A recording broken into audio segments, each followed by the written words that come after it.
Good evening, everyone, and welcome to our Ward 3 City Hall Community Meeting. We're going to get started with the program now. At this time, I'd like to invite City Council President and Ward Councilor Ben Ewan-Campen up to do a quick hello. Thank you so much, everyone, for being here. For anyone I haven't met, I'm Ben Ewan-Campen. I'm your Ward 3 City Councilor. I see my colleague Willie Burnley Jr., a Councilor at Large, is here. Usually, a number of our colleagues are here, but tonight there's actually a full City Council meeting on the library closures that's happening at the same time, so that's why a number of them are not here. Our State Rep, Erica Eiderhoven, is here, and our School Committee Rep, Sarah Phillips, is here. I sometimes give a little spiel at the top of these. I'm just going to get out of the way. I think there's a lot of questions tonight. There is a lot going on in Ward 3, the library closures. I've gotten... The other libraries are not closed, just to be clear. I think there are probably going to be a lot of questions about the closures at the Central Library. I've gotten a lot of questions about the Cummings School, the Warming Center, and of course we are near the end, but still in the dead center of a extremely intensive construction project. So I'm going to get out of the way and turn it over to the mayor and their staff. Thank you all for being here. I'll be here for the entire night, and I'm very glad to see you all. Good evening, everyone. My name is Katiana Ballantyne. I'm the mayor of this wonderful city. I wanted to just take a moment and introduce our new police chief, Shumaine Benford, Chief Benford. He cannot stay with us for the entire evening, so I'm going to sort of change the order this evening and invite him up to introduce themselves and say a few words.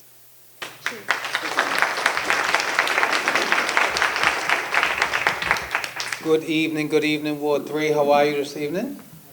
Dynamite. I want to obviously recognize the mayor for recognizing me and bringing me up here to share a few words. I want to thank you, start by thanking just a number of different people.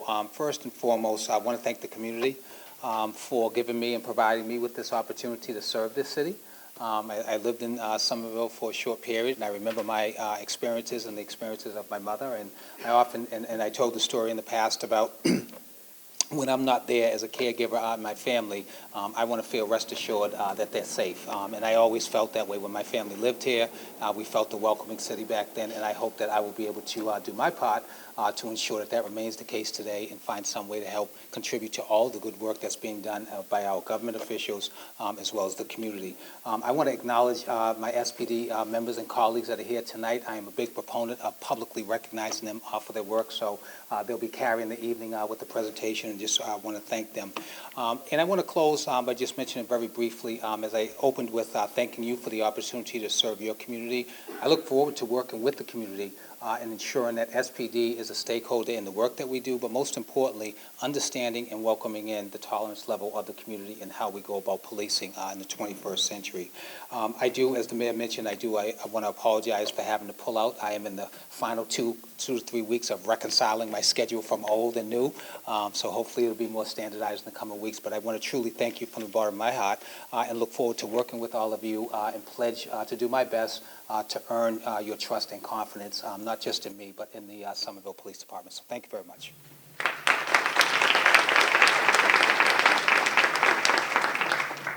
So good evening, everyone. I just want to take a moment and get to know one another. Oops. You know, to get to know who's in the room so we can get to know one another. Excuse me, a little bit of... Okay, but are people going to... Can you hear me?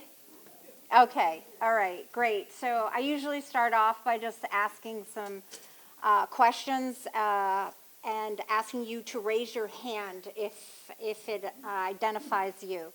If this is your first City Hall community meeting, please raise your hand. Wonderful. Thank you so much for coming. If you've lived in Somerville less than a year, raise your hand. Wonderful. Thank you for stepping in immediately to join us. Okay. If you've lived in Somerville under 2 years, raise your hand. Okay. Under 5. 10. If you've lived here between 10 and 20, raise your hand. Okay. If you've lived here between 20 and 30, raise your hand. Between 30 and 40. Okay. If you've lived here your entire life, raise your hand. Yes, wonderful. Okay. If you're a parent of a child in the Somerville Public Schools or a child that's graduated, raise your hand. Okay. If you're a grandparent of children in the Somerville Public Schools, raise your hand. Okay, great. If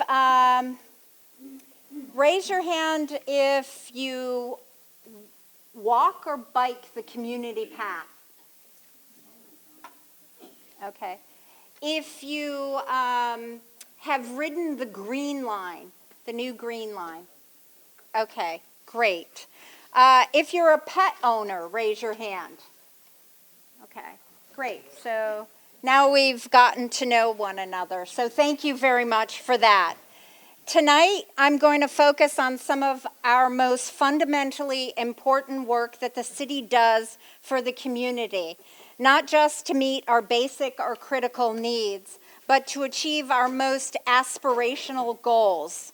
That's investing in, updating, and maintaining our infrastructure. Infrastructure is all the facilities and physical systems that serve our community.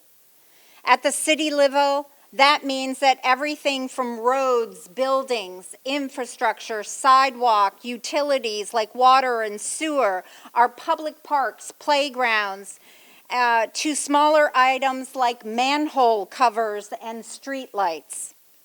But despite how vitally important infrastructure is, our nation has been neglecting it. Since the American Society of Engineers started grading the conditions of the country's infrastructure in 1998, the nation has gotten a D or a D+ every year until last year when they moved up to the C- for the first time. Somerville is no different, and I've made it a priority to accelerate this work. It's not that the city's previous administrations were willingly underfunding the need in Somerville, though. No, rather that infrastructure is extremely costly and time-consuming. So our community has had to find ways to move forward.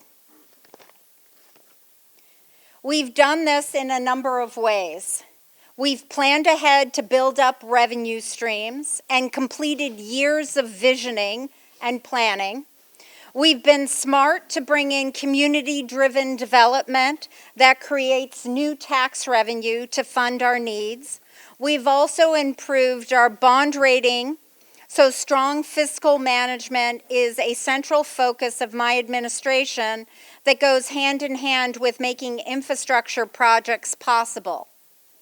And last year, we earned AAA bond rating for the first time ever. That saves us money by lowering the interest rates on borrowing. And to be clear, we do have to borrow for larger projects, like the high school, which has cost us around $280 million, and we've had to staff up.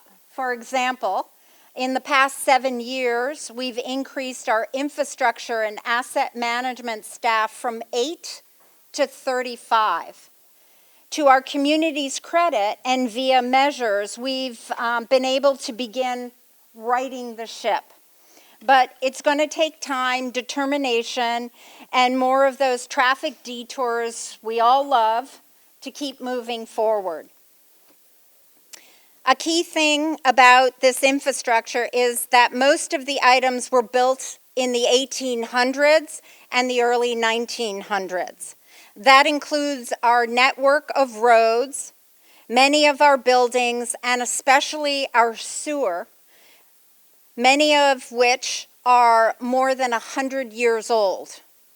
Even our so-called newer buildings like DPW or traffic and parking were built in the 1950s. That's roughly 75 years ago. Schools are the one main exception that has been steady and more recent investments. All but 2 of our schools were built or replaced since the mid-1990s. The 2 exceptions are schools we are focusing major planning on now. That's the Winter Hill School, which was built in 1974, and it used disapproved construction methods that are failing in many similar buildings worldwide. And the Brown, which is our oldest school, was built in 1900, but even our newer school buildings still require maintenance, modernization, and upgrades. For that reason, I ordered a full evaluation of all our schools as soon as I took office. That's because, that became our K-8 master plan, which is guiding the work to address the Winter Hill and the Brown, and then the system-wide school building needs. The key thing about our older infrastructure and about us as a community is that we are focused on more than just fixing things that have been neglected for many years. Rather, our needs, demands, and goals have fundamentally shifted in recent years and decades, and our aspirations have grown. So this sort of sums it up. Striving to do more in 2024 means every project is more complex and takes more time. We transform roads by from being just for cars to being safe and easy for vehicles, buses, bikes, car shares, walkers, and rollers of all ages. And we're trying to give people as many green options to move around the city as possible. We rebuild streetscapes and buildings to expand green and open space.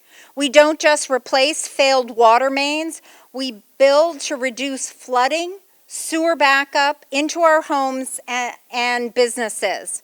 We build schools to meet modern curriculum needs like lab space, modern vocational training, or appropriate classrooms for neurodiverse students. And we are advancing our climate action goals by also greening up our projects with energy efficiency, fossil fuel reductions, and more. In short, we find ourselves facing the challenge of updating 1800 and 1900 century, 20th century infrastructure to meet our 21st century goals. But Somerville is always up to taking on the toughest challenges, so we are pushing hard to meet our infrastructure needs and our infrastructure goals.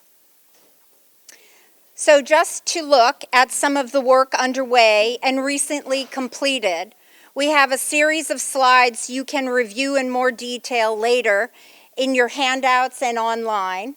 I won't read off every project listed, and these are just a sample. These lists are not complete. I'll start with our schools because of their central importance. It is our responsibility to ensure our students have the schools and resources they need to learn, thrive again. Our most significant school project right now is Winter Hill. We've been accepted into the MSBA state funding program for Winter Hill and possibly the Brown needs as well, if the community supports including the Brown. The MSBA gives us the opportunity, Rich, I'm going to check you on the quote, but I think it's up to 60%. Where are you? 49% we can get reimbursed on. So if a school costs, $250,000, basically half of it, we get back in reimbursements. Everyone is interested also in planning for our K-8 master plan and our advisory group. Everybody is welcome to participate in the community process around that, which will start up later this fall. We will need state support, as I mentioned, to afford this and to ensure we have room left for other needs like roads and public spaces. We are also continually working on other school upgrades, both inside and out, be that playgrounds or new heating and cooling systems. We are also continually assessing pavement conditions and repaving our roadways to restore them after the ravages of, a New England winter. We know how awful it is for you to drive over a pothole that throws out your suspension in your car.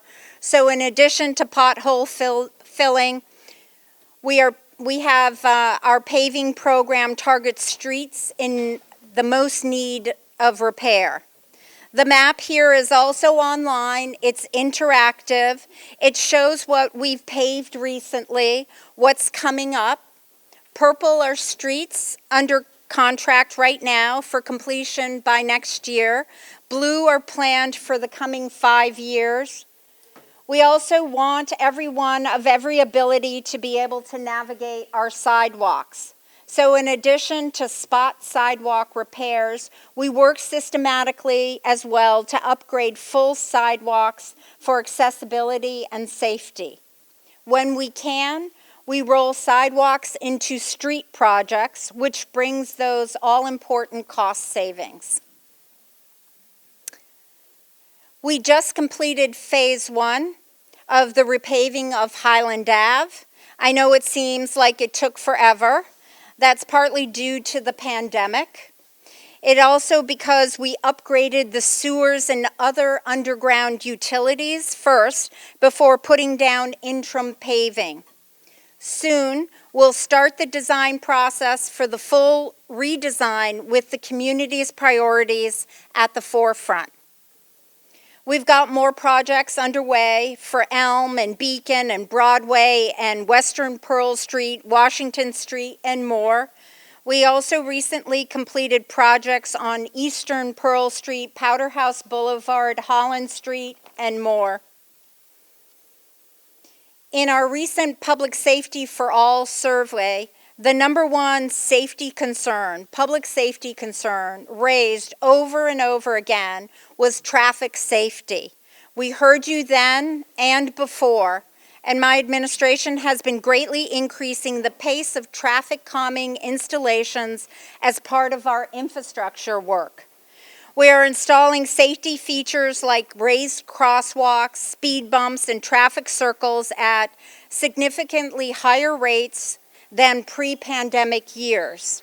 From 2017 to 19, an average of 7 features were constructed per year. In the last 2 years, it was an average of 56 features per year. I've made it a priority to accelerate this work because lives are at stake, because you've raised the alarm, and because I share that concern with you. We are also continually working to upgrade our more than 80 parks, playgrounds, and fields. Projects can be large, like the construction of Revis Field, or small, like the recent expansion of Glen Park Community Garden. We are also doing leading work to develop POPs, P-O-P-S, which is known as privately owned public spaces. When a new development comes in, we require large projects to provide new outdoor spaces that we can all use, and we can help design those. So one of the largest privately owned public spaces, POPs, is over in Assembly, where the Mass General Brigham's is, and they have that big archway, and there's this big garden in the back. Anybody can use it. It's privately owned, but it adheres to the hours and rules of public spaces. We also add water retention. So finally, we don't just build above ground. We also, when we construct green space, we add water retention features under every park where possible to reduce flooding, and it works. When I was a counselor, I used to regularly get heart-wrenching phone calls from people and emails in the Union Square area whose homes and businesses had been flooded. After the water retention tanks holding 1.2 million gallons of water were installed under Lincoln Park, most of those calls have stopped. Our city buildings also need attention. Our firefighters deserve quality facilities, and our residents need fire stations that serve our neighborhoods. We are currently building the city's first new fire station in more than a generation over in Assembly Square. Next month, we'll start another important city building project. City Hall will get, at last, a new slate roof, and the clock tower will be repaired. Our water and sewer systems may mostly be underground and out of sight, but it is easily our most critical infrastructure. We cannot function without clean water and proper wastewater systems. And with increasing extreme weather, we must reduce flood risks. We also have federal administrative orders for stormwater and a coming federal sewer consent decree that requires us as a city to upgrade our combined sewer system. Projects underway include monumental efforts like the Poplar Street Pump Station, which will add sewer capacity for roughly 2/3 of the city. And that's 2/3 of the city means even starting over in Ward 6 as it moves into Ward 5 and coming to the eastern part of the city over towards Target. The Mystic River Outfall and Sewer Separation Project will add similar capacity for the remaining western end of our city. Other more neglected projects like Morrison Ave flood mitigation or Central Broadway water main upgrades are also underway. When you reduce these projects to a few rows of text on a slide, it's easy to miss how big the impact they have on us all here. So I just wanted to take a moment to let you gaze at the work underway in this photo. On the Poplar Street Pump Station, it's in the Brick Bottom neighborhood. Those little yellow figures are workers. Last on the list, just as a shout out, it goes to our teams who have been replacing all of our lead water service lines to keep poison out of our drinking water. We are a national leader on this. Somerville will have eliminated all known lead service connections by next year, 2025. And I'd really like to give a clap out to our staff. The MWRA is, in fact, asking our staff to teach other communities how to do this now, that they are new federal requirements for this. I do also want to share that all of this work takes time and involves many steps. This chart is simplified, but the typical project requires assessment, capital and fiscal planning to be sure we can pay first for the design and then for the project itself. Design, community input, state-regulated processes for procuring, contractors and supplies, scheduling and management, construction with constant communication, and impact reduction for our residents. And once done, we have to maintain what we build. That's why we measure most project schedules in years, not months. As just one example, we started planning for rebuilding the high school, that's this building, in 2012. Today is 12 years later, and we are still working to complete the multi-year punch list to close out the remaining finishing work here. Managing costs is also at the root of why infrastructure is neglected nationally. I'm not willing to kick the can down the road on these critical needs, however. So we are working to plan carefully for bonding, borrowing, seeking alternative revenue, such as federal and state funding, and new tax revenue growth. To give you a sense of the numbers, the Somerville Avenue utility and streetscape, so it's Somerville Avenue, the sidewalks and everything, was about $72 million. The Spring Hill sewer separation is $38 million. And as I noted earlier, Somerville High School is about $280 million. And the Popular Street pump station we looked at a moment ago is $113 million. Does anybody want to guess how much it costs to construct 1 mile of sidewalks? $1.5 million. That's just for one side. Paving the roadway for 1 mile is also about $1.5 million. And accordingly, a full street reconstruction is on the order of $4.5 million. So that's the road and the sidewalks per mile. And that's just a sampling. With all the work that we have to do across the city, we want to ensure that we are working as efficiently as possible, both in terms of time and money. One way to do this is by digging once. That means we coordinate with city teams and external partners, such as Eversource Gas, to ensure essential underground work is completed first before we pave or build a new streetscape.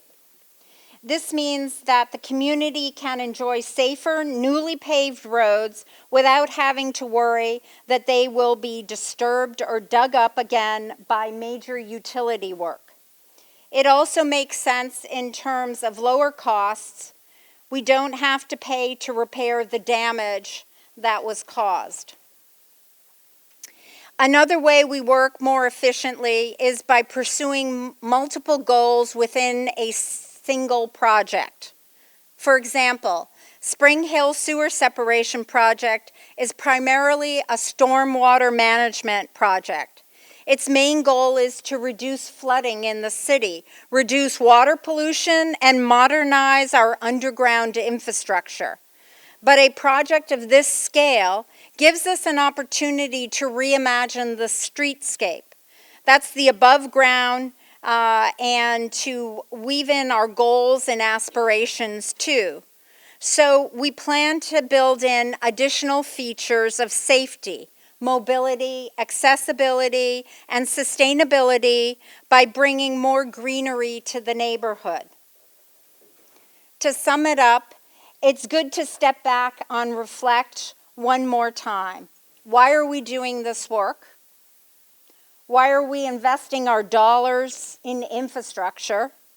Why are we causing traffic delays to update our sewers? It's simple. We're creating a better quality of life. We are building not only to meet practical needs like clean drinking water and safe streets. We are building for right now and for future generations, so people can thrive in Somerville today and tomorrow.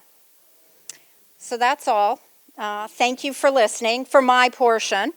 I am happy to take 2 questions now. I guess we didn't show the agenda earlier.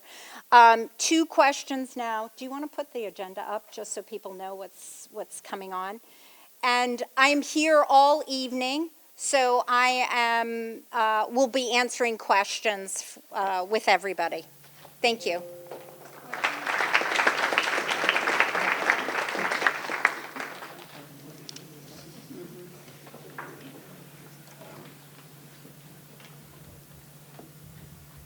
Good evening, Madam Mayor. My name is Kimberly Pitts, and I want to be fully transparent. I'm also a member of the Public Safety Yeah. Task Force. We've met before. Yeah.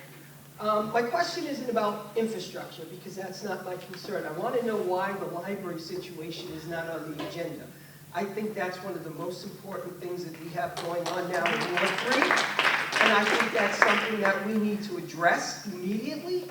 And also, my concern, and I see the police department is on here, so I'll address my concerns with that later. But why is the library situation not on the agenda this evening?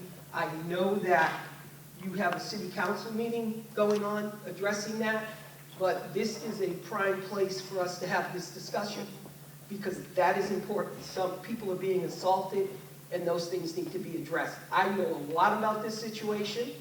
I know that a lot of solutions that should have been implemented have been presented to you guys. I want to know what's going on. I want to know, Sure. when are we going to address this as a community? Okay. Because that library needs to be open. I am also a retired high school, middle school principal.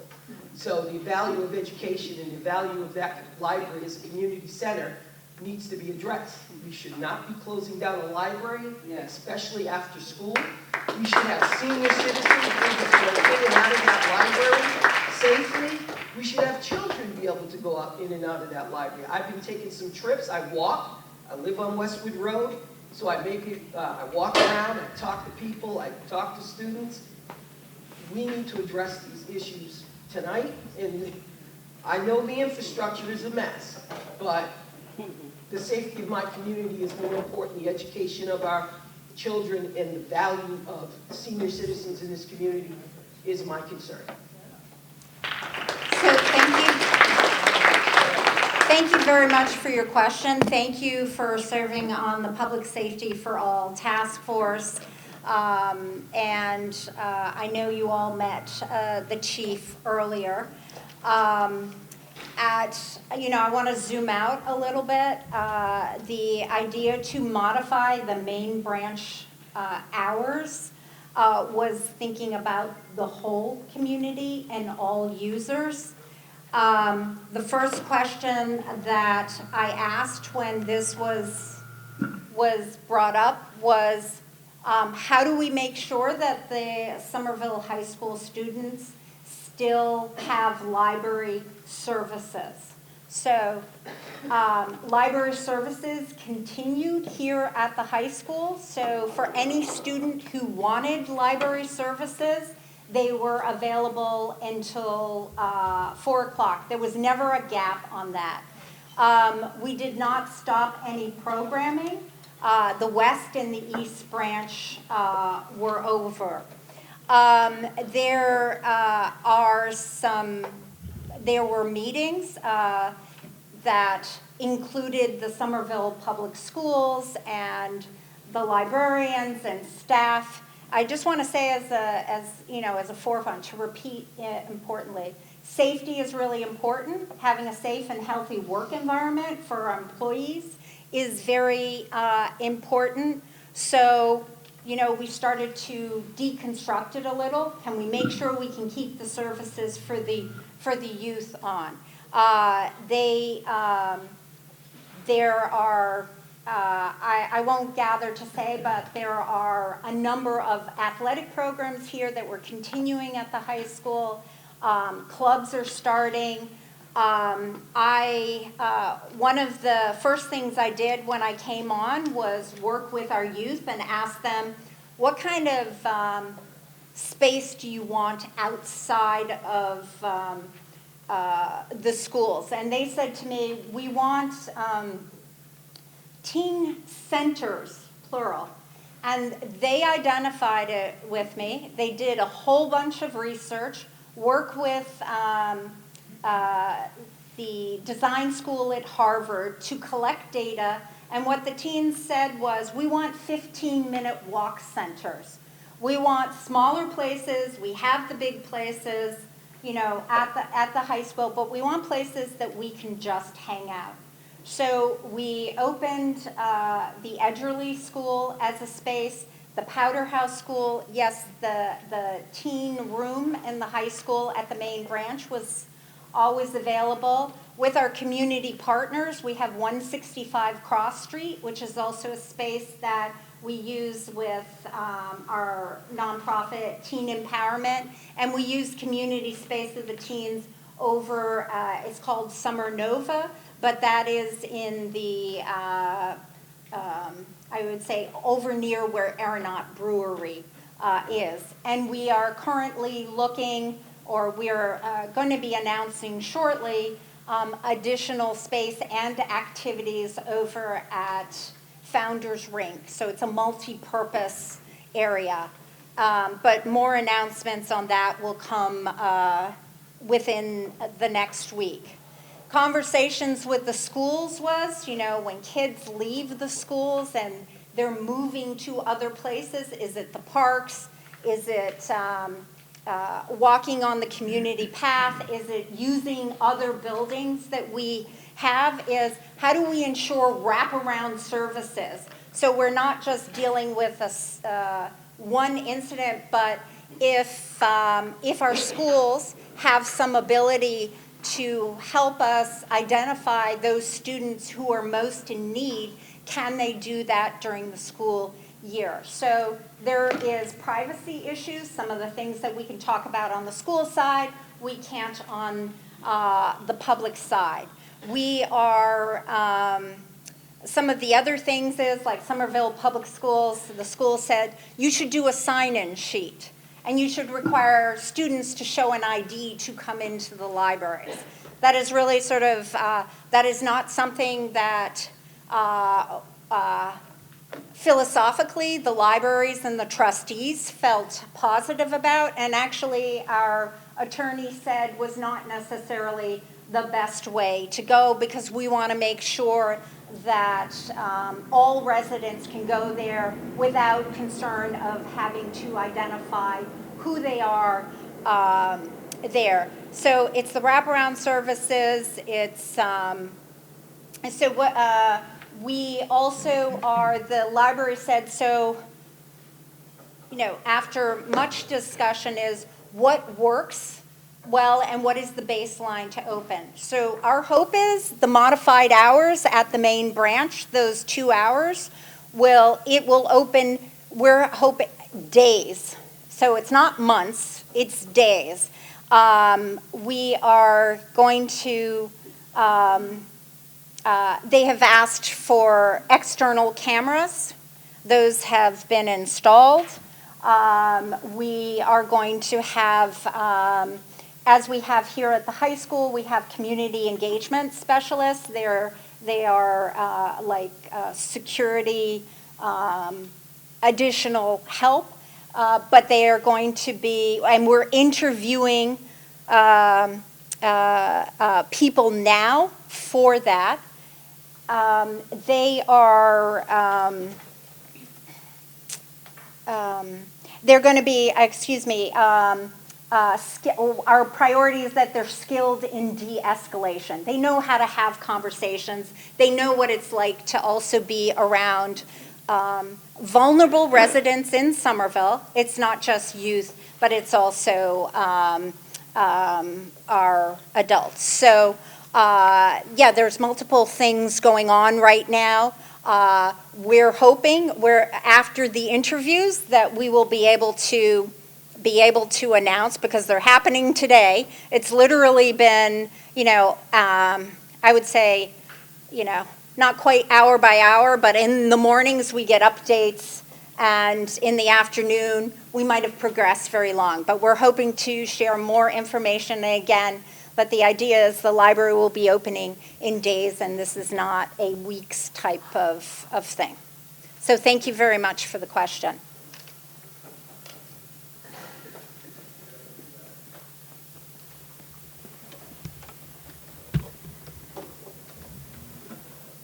Mayor Valentine, with all of the road work, digging up and repaving, why hasn't the city laid fiber optic conduits in anticipation of someday the city having its own municipal broadband system? I wager there's a strong sentiment for the city having municipal broadband, because there are over 900 successful municipal broadband systems around the country that work. Thank you. Thank you very much for the question. I'm looking back here.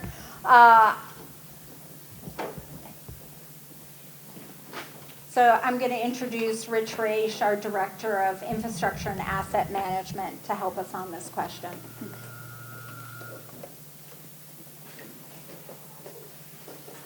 Thank you for that question. It's a good and interesting one. I'm trying to avoid the feedback. We do lay dark fiber conduits in some instances. Like, for example, the Somerville Avenue project, we did install conduits along with the large box culvert on that one.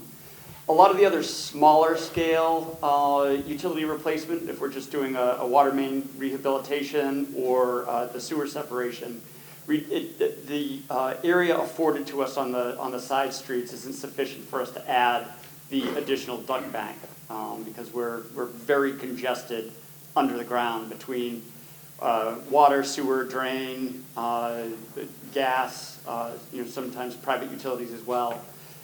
The short answer is wherever we can do it, we do it. But we have a lot of limitations, particularly on the side streets.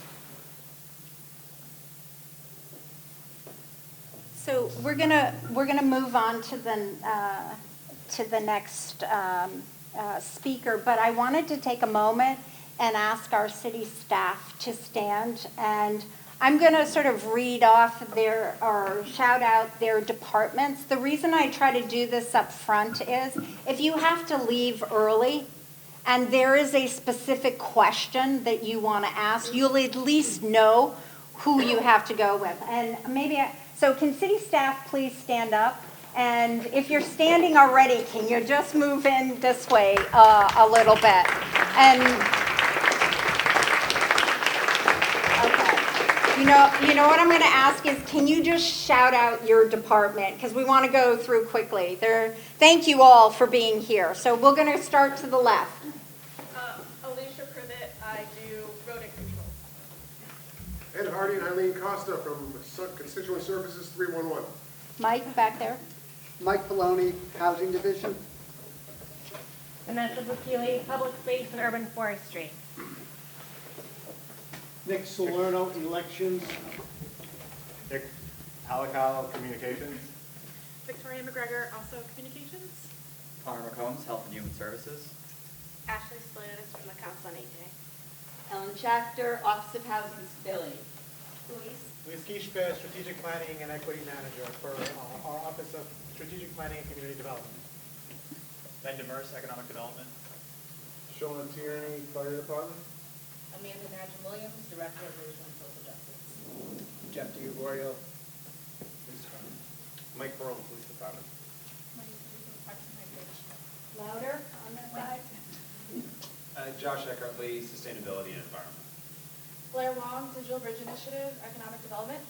Roberta Cameron, Community Preservation Act Manager. Scott Bard, Infrastructure and Asset Management.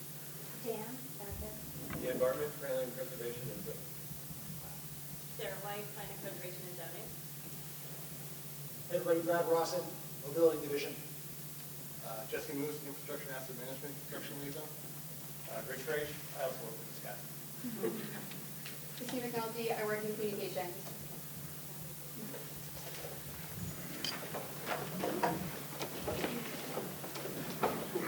Thank you so much, Mayor. Next up, we have Roberta Cameron, who is our Community Preservation Manager. Community Preservation Act Manager. Thank you very much. Thank you, everyone, for giving me the opportunity to talk with you this evening. Before I talk about the Community Preservation Act, I just want to see what is your level of familiarity with Community Preservation Act? Is there anyone here who has never heard of the Community Preservation Act? Be honest. I won't be offended. Okay.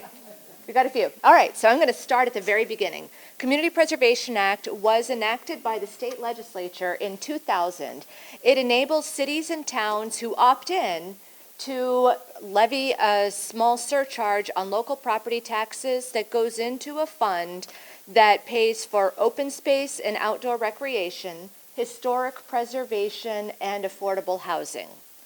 And Somerville voted, it's it's enacted at the local level by a vote of the general election, and Somerville did this in 2012.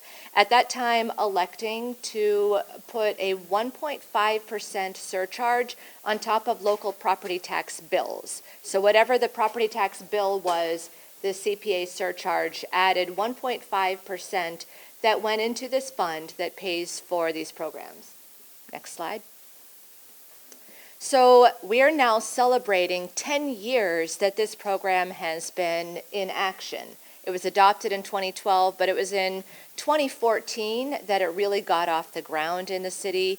A committee was formed to make decisions how to spend the money for Somerville. And in the 10 years that Somerville CPA, I wish I had brought my slides so that I could see what was on, but I'll just, from memory, in the 10 years that CPA has been around in Somerville, we've spent about $35 million in the city of Somerville on important projects.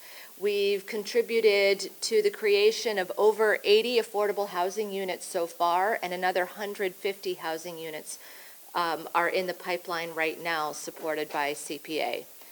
And we've supported housing assistance programs administered by the Somerville Homeless Coalition, Somerville Community Corporation, CAS, and other partner organizations that are helping primarily renters to be able to stay in their housing and not be displaced.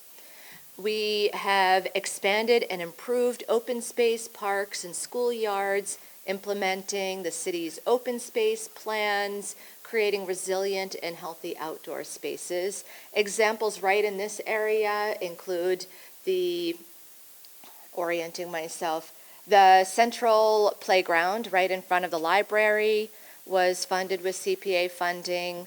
The improvements that you may have seen to the Somerville Community Growing Center, the restoration, as you see in the illustration on the slide, the restoration of the Prospect Hill Monument and the whole Prospect Hill Park, this was all funded with CPA.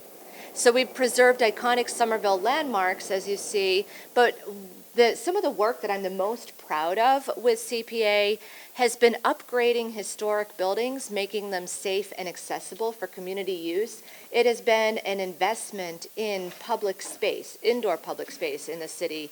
The West Branch Library being one of our keystone projects, putting an elevator in the West Branch Library, putting an elevator in the Somerville Museum so that it can be a 21st century community space building. However we use these buildings, we can't use them today without elevators and without improvements to the fire safety and the mechanical systems in the buildings that help them to operate. We have to bring them up to code.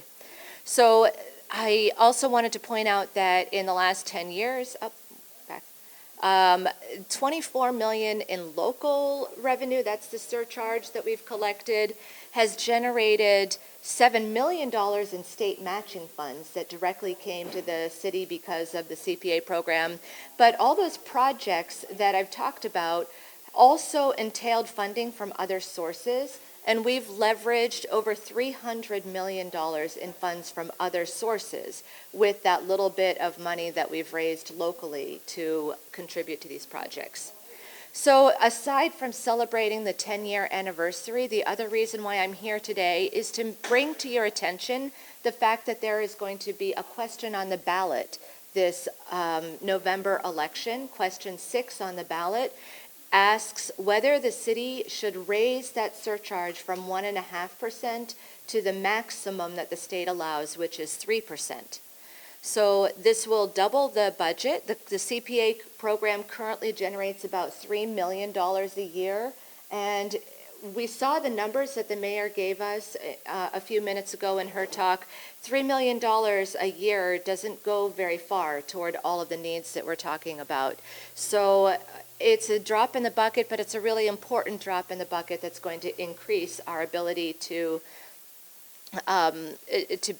be able to address some of the needs. And so it will also increase the amount of matching funds that we get from the state, more than doubling the matching funds that the state gives us. How will this impact property taxpayers? The average owner-occupied condo would see an annual increase of a little under $40 a year, after taking into account the other exemptions that property owners are given. The average owner-occupied single family would see an increase of a little less than $100 a year. Low-income homeowners and low and moderate income seniors can apply annually to be fully exempted from the CPA surcharge. You apply through the assessing department, and you can go to our webpage and there's a link for how you get the applications. Last slide, please. Just showing what the exemptions look like, it's fairly generous how we define low-income property owners who qualify to apply for exemptions through the assessor. So, for example, low-income homeowners with 2 people in their household who earn up to $95,000 would qualify to apply for an exemption from the assessor from the CPA surcharge. And that's all that I have to share about the CPA program and the ballot question. But again, I'll take 2 questions if there are any.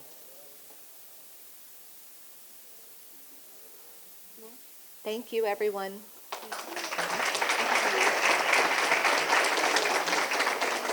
Thank you so much, Roberta. Next up, I would like to welcome Connor McCombs, who is our Health Communications Officer. Hi, everyone. Very excited to be here. I'm also a Ward 3 resident, so it's nice to get to see everything and be a part of it. I'm the Health Communications Officer, and I'm here to provide a general update on the potential warming center that we're hoping to host at the Cummings Building here in Ward 3.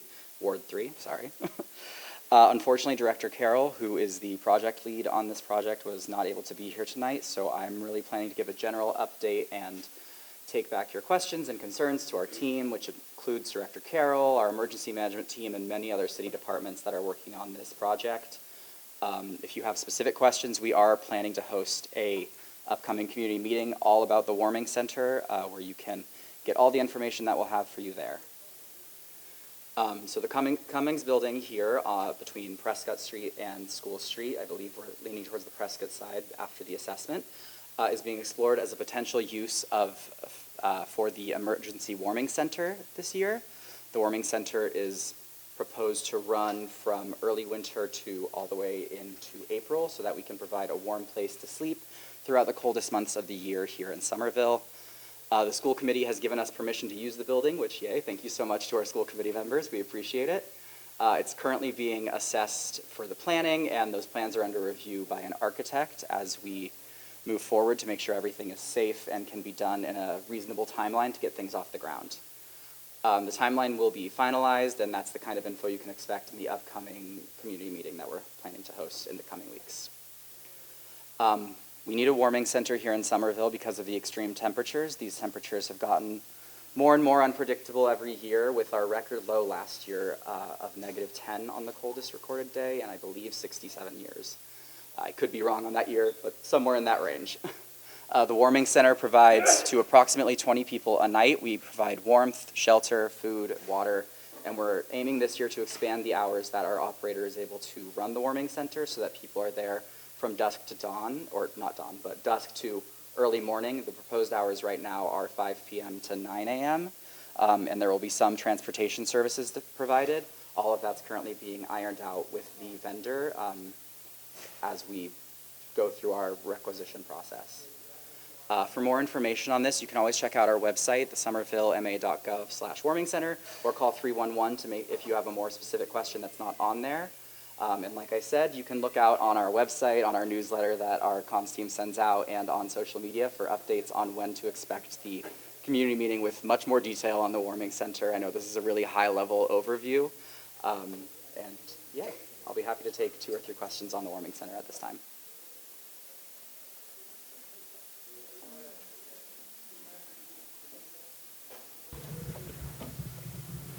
So the problem that, I live on Berkeley Street, which is right around the corner.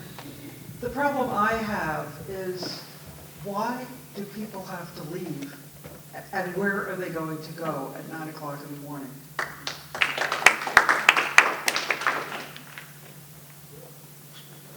Thank you so much for your question. Was there anything else? Okay. Yeah, that's a really good question. There's a lot of concerns around that right now. Services for our unhoused residents are not nearly as comprehensive as I think everyone in the city of Somerville wants them to be. As I said, there will be limited transportation services provided by our vendor.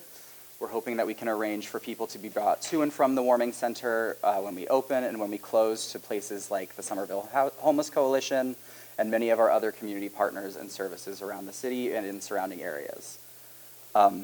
Those details are being ironed out, but that is the plan right now. Yes, please, Mayor. If I may, just to add a little bit to that is, we contract this out. It's not city, so we don't have staff on hand to set up this temporary emergency warming shelter. So we put an RFP out, and we contract with a provider. And right now, the only thing that they can provide is the overnight services. Unless something changes, you know, the need is great. We have a humanitarian crisis on all this, and it's affecting all communities. So what we are able to do is do this temporary warming shelter for 4 months in the worst case, and then during the day, with our partner, the Somerville Homeless Coalition, we actually granted them seed money with our federal ARPA monies to have a daytime engagement center. That is in Davis Square, so it is large. It's not just one room. I want to say there's probably about 7 different rooms down there. If they need access to computers, they're looking for housing or connection to jobs, if there is food that they need, or if there are certain social workers or mental health supports that they need. There's also a washer and dryer down there. The ability to, there's a place for them to hang out, like if they want to watch TV or, you know, just a relaxing place. But that is what we're able to do this year. And thank you for your concern. Really appreciate it. My question is the same, basically about the unhoused population has grown exponentially over the last 6 months in Somerville. We get many, many, many calls at 311 about what's being done about the unhoused. And my question is there a reason why we can only take 20 of them a night? Thank you so much for your question. Yeah, I would also love if our vendor could house everyone overnight and make sure that everyone is off the street and has a safe place to be. I believe the issue is capacity, zoning space requirements. Those questions can be better answered by our partners at DPW, by Director Karen Carroll, but I believe it comes down to things like that, the logistical aspects of how many people can be there. Thank you all so much. Next up, I would like to invite Brad Rawson, our Director of Mobility, to provide us with a mobility update. Good evening, everybody. This is a pretty goofy microphone situation. We apologize for that. Please let me know if this is too loud or too quiet in different parts of the room. My name is Brad Rawson. I'm a Somerville resident. I'm a proud parent in our amazing public schools here in Somerville. I also serve our community as Director of Mobility in Mayor Ballantyne's office. You got the lightning round summary of who is in the room from city staff, but please let me tell you very quickly about the department that I am part of. Imagine 85 public servants who specialize in a variety of community development and planning efforts. No exaggeration, of those 85, 35 at least, right Ellen, right Mike, are housing specialists, housing production, housing stability specialists. 10 or 12 are economic development specialists who work on small business support, on job readiness and workforce development, and real estate development issues, right, Ben? 7 or 8 of them are certified arborists, landscape architects, parks projects managers, right? Vanessa, that's our public space and urban forestry division. Dan Bartman leads our planning and zoning group that does case review, long-range planning, development review. So the little team of 8 that I am responsible for leading is the city's mobility division. So we're a small but mighty team that we're responsible for many things, including public transit coordination and the thing that we'll talk about tonight, which is street safety. This is a perennial issue. Any of you who are veterans of our ward-based community meetings know that you can pretty much always come here and expect to hear about rodents from Alicia and her colleagues, and from traffic safety from me and my colleagues. But I also want, before I dive into the content, to acknowledge that we don't do this just on our little team of 8. We have crucial partners in our operations teams at DPW, at fire, at police, and at infrastructure and asset management in our engineering division, our parking department. The list goes on and on and on. So I get to be the spokesperson tonight, but please know that there's a whole village of us working on these issues every day. And we are delivering results because you are asking for them year after year, quarter after quarter, meeting after meeting. People tell us that there are too many motor vehicles moving too quickly through our community. You may remember that 6 of our residents, Somerville residents, have been killed crossing the street in crosswalks in hit-and-run crashes since 2019. Anybody who thinks that this is an inevitable part of urban living, folks, I got to challenge that assumption. That is not acceptable, and it is not inevitable. It is a decision, just like any other. If we prioritize human life on our streets, we can save lives, we can reduce the likelihood, the frequency, and severity of crashes.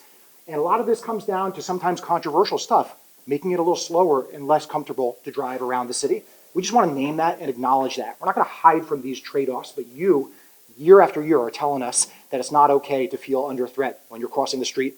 So we're delighted to show a couple of examples of our team's work, all of us. Speed humps outside the Community Growing Center you see on our street. Councilor Ewan Campen has been a champion for these issues and working with us to plan and to communicate, to test, and ultimately deliver those types of solutions on Vinyl Ave. We also remember local Girl Scout troop delivered us in a city council meeting, right? Remember that, Mayor? Folks said, we need to be able to cross the street on Somerville Avenue near the Samba Bar, near Conway Park. Why isn't there a crosswalk at Spring Street? There's so much demand there. And so I'm really pleased that we've been able to coordinate all that work and get a raised crossing, big pedestrian safety bump outs, and a much better bus stop. So let's move on, please. Our efforts are getting results. You're not going to be able to see this, but if you have a handout, and you can of course find this online, you'll see that over the course of 10 or 15 years, we see a steady decline in not only the number of crashes, and those could be little fender benders, or they could be horrific T-bones, like motor vehicle on motor vehicle. They could involve people walking or wheeling, biking. The overall crash number of reported crashes is steadily decreasing. And the thing that we are most concerned about, pedestrian crashes, bike crashes, are also decreasing. This is the result of intentional public policy decisions that the community of Somerville was demanding long before I arrived 17 years ago. Okay, so I want everybody to know that it takes a village, and it's this long-term play of building consensus, building capacity to try to actually address infrastructure challenges, as the mayor was describing earlier. So our results are good, but I do want to stay humble about this stuff, folks. On that slide on the right, you'll see that the most recent year is calendar year 2023, and even with all of this progress, 20 of our residents were hit by cars, 20 pedestrians hit by drivers. Last year, we got to get that number down to 0. I'm serious, and you're serious too. So please understand that we've got a great team of folks working on these issues. Next slide, please. The mayor showed this slide. I won't dwell on it, but there is a real direct relationship between the decrease in crash frequency and crash severity and the increase in traffic calming treatments. Curb extensions, like Jesse and the team have been building in Spring Hill, that many of you have said, hey, we're a little bit worried about this stuff. Please know that these are evidence-based, internationally recognized safety measures. We are always working to fine-tune them. We are always working with Assistant Chief Tierney and his team at Somerville Fire to make sure that large vehicles, first responders, trash trucks can get through in these tighter new intersection geometries. And folks, I want you to know that when we goof up, because inevitably we will, we're courageous enough to correct those mistakes. If anybody knows the East Somerville Community School and travels on Eastern Pearl Street, as the mayor was mentioning earlier, we did a bunch of safety measures around that 700-student school, which has just been added to with 400 Winter Hill students now a block away.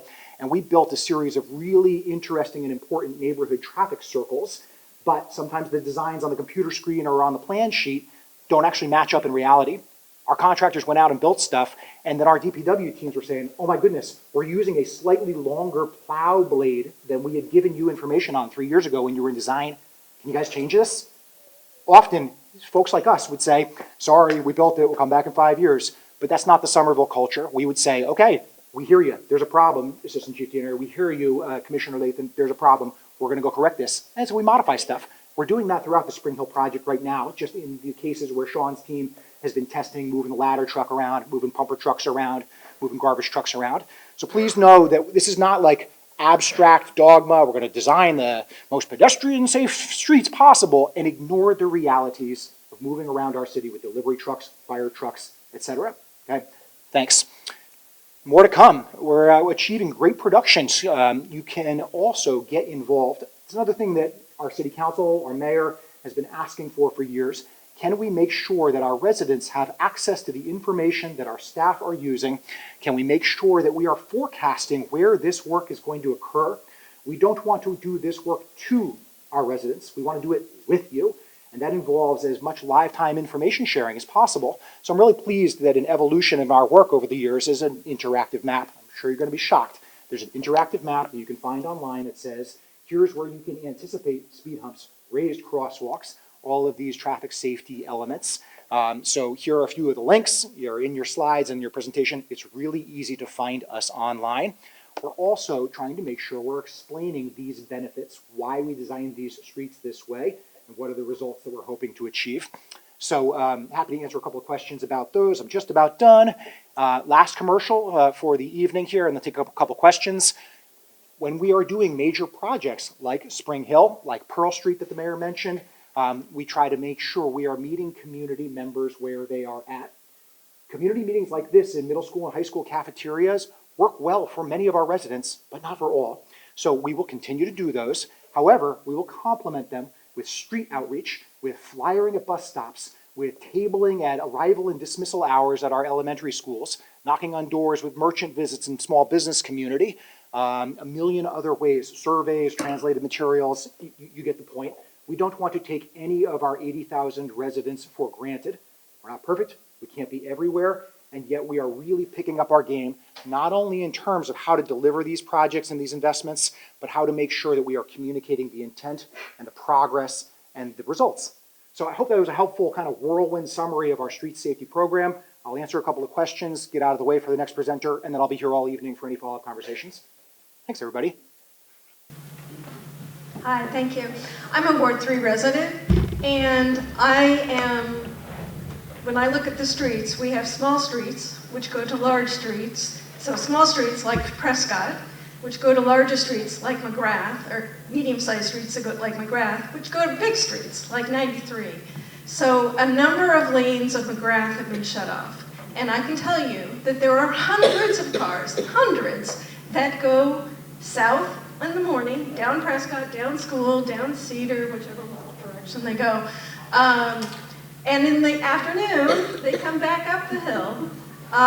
These cars go fast. My question is, why are we shutting off, for apparently no purpose, lines on, roads on, I'm sorry, the lanes on McGrath? And I know I've asked this before and I was told safe streets, but you know what? I lived here a few years. I've never saw a crossing guard on McGrath. So, you know, there are other ways to handle the safety on McGrath than driving hundreds and hundreds of cars through our local streets. And you talk about calming measures. Yeah, but there's a way to avoid having hundreds of cars going up and down our streets, and that's to keep the lanes on McGrath open as they were designed to do. It sounds like our volume is pretty good. I don't need to repeat the question. I appreciate that. So McGrath is public enemy number one for safety. Again, that's where 3 of our residents have been killed. It's those higher speed, higher volume, multi-lanes. These are where the pedestrians have been killed in crosswalks. McGrath, as we know, is owned by Mass DOT. These are not City of Somerville decisions. However, we are supportive of saving lives in places like McGrath. And this has been shown over and over again. Reducing the number of lanes means that a person crossing from Prospect Hill over to Capuano Early Childhood Education Center, to the East Somerville Community School, et cetera, is only vulnerable to speeding traffic for 2/3 of the time, 50% of the time. So Mass DOT is doing that for the same reason, to save lives, because they're taking this seriously. But I think the important question is, what do we do about it as a city in the environment, in the era of navigation apps, where the navigation apps are saying, oh, wow, there's traffic on McGrath, so I recommend that you use Bow and Walnut or get up to Summer and Prescott, et cetera. That's part of the reason that we're doing our neighborhood traffic calming, to discourage that. And we measure the impact, folks. Please know that once we do projects like Vinyl Ave that we showcased, we will go back and we will actually measure the number of cars altogether using the street, the percentage of them that are speeding, to essentially say, hey, are we actually discouraging that cut-through traffic? And we have found street after street, neighborhood after neighborhood in Somerville that folks choose other directions. Some of them are going to stay on the freeways. Some of them are going to stay on Route 16, on Route 38, on I-93. That's the idea. But I will acknowledge that in the meantime, there can be spillover effects. We want you to report those to us. Prescott is on our radar. So anybody else who's concerned about their neighborhood street being a new cut-through, please call 311. Please talk to Councilor Ben or other city councilors like Willie was here earlier. Talk to us as staff, and we'll make sure that it's on that list, because when we build speed humps, people will not cut through with nearly the same velocity or frequency. How about one more, and then I want to make sure that others can be going here, okay? Yes, please. Hi, I have a question about, so you started talking about the street safety and walkers. I walk my 40-year-old every morning on a community path, and we have to cross right here by the high school to get on the other side to continue. When there is a traffic jam, nobody can see us crossing, and incoming traffic cannot see us. Is there a way to add a blinking light alerting that the pedestrian is in a crosswalk? That would be excellent if you can help with us. And my second question is the red light cameras for those who run them and don't stop as they're supposed to. When the pedestrian light is on, the cars still cross in a crosswalk, so that creates a dangerous situation for pedestrians. Thanks for those questions. I'll try to answer them super quick. Blinking lights, stop signs, traffic calming. We do prioritize community path crossings, so folks who may live in or around Sycamore Street have seen that. Central Street have seen that. Walnut, we've been able to build it downhill of the community path crossing, but not uphill just because of the severity of those slopes. But we're still working on better solutions for Walnut. And I'm pleased to report that on Medford Street behind the high school here, where it sounds like it's a pain point for you, speed humps will be built over the next month or so. If we get good weather and good contractor performance, that is part of our schedule. Blinking lights are a little harder to install, and they're also less of an evidence-based solution. They actually have not been shown to achieve the speed reductions as raised crosswalks and speed humps. But that is part of the toolkit too, and we'll be looking at that as well. You asked about red light cameras, and folks have probably heard us say this in the past. Massachusetts is not that progressive of a state when it comes to some issues, as Representative Eiderhoven will tell you. Red light cameras and automated enforcement is one of those issues. It's actually frustrating to us when we talk to our peer agencies from other states who are able to say, hey, red light enforcement, that is a global best practice. We're not able to implement it in Massachusetts yet, but we are working with our state delegation to try to change those laws or find little, is the camera rolling? Can I say loopholes? For ways for us to kind of test and pilot, because again, cameras save lives. I'll be around for the rest of the evening. I appreciate your attention. I know that this is a hot topic and something that probably lots of folks have questions on, so I look forward to continuing this conversation. Thank you.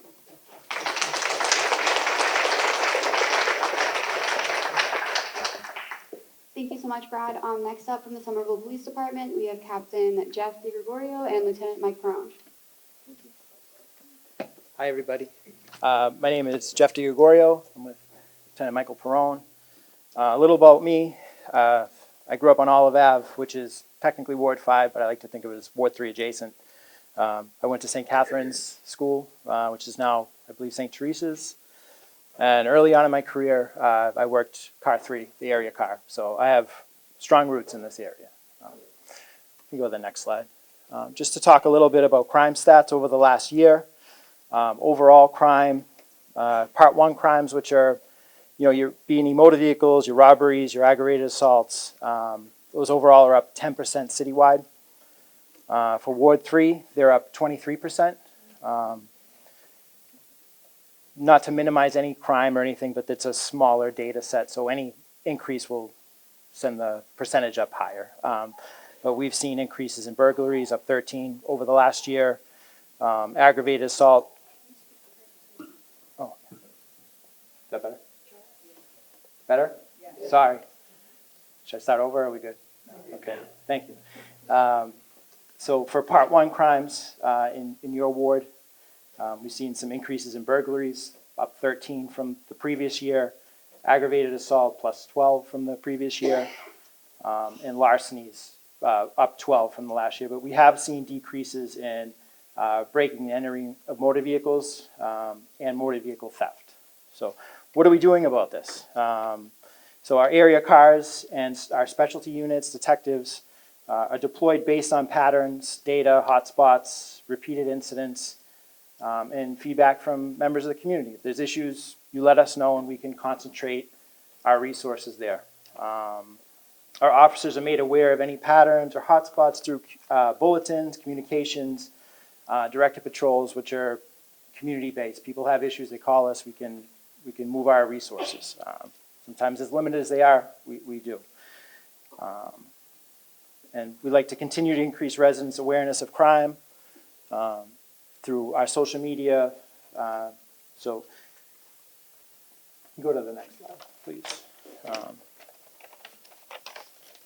So increasing community awareness.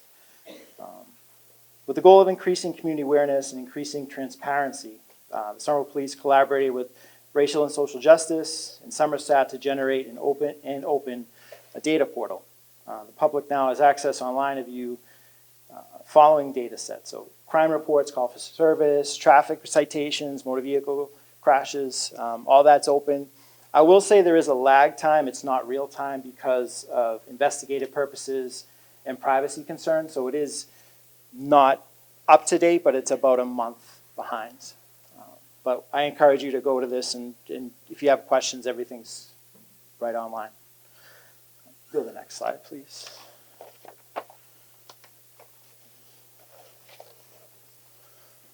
Continue with increasing community awareness.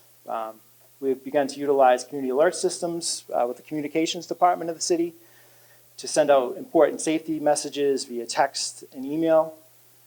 You can sign up for these. The website, just /alerts to get on these lists. We have some pictured examples of missing people, as well as 2 alerts from shootings in the city in the past. This is something that interests you, please, I encourage you to sign up for these. And that's all based on feedback from the community. They wanted more, for us to be more interactive and transparent. So thanks to you, we have this. Okay, I'll let Lieutenant Perrone discuss our trust and legitimacy.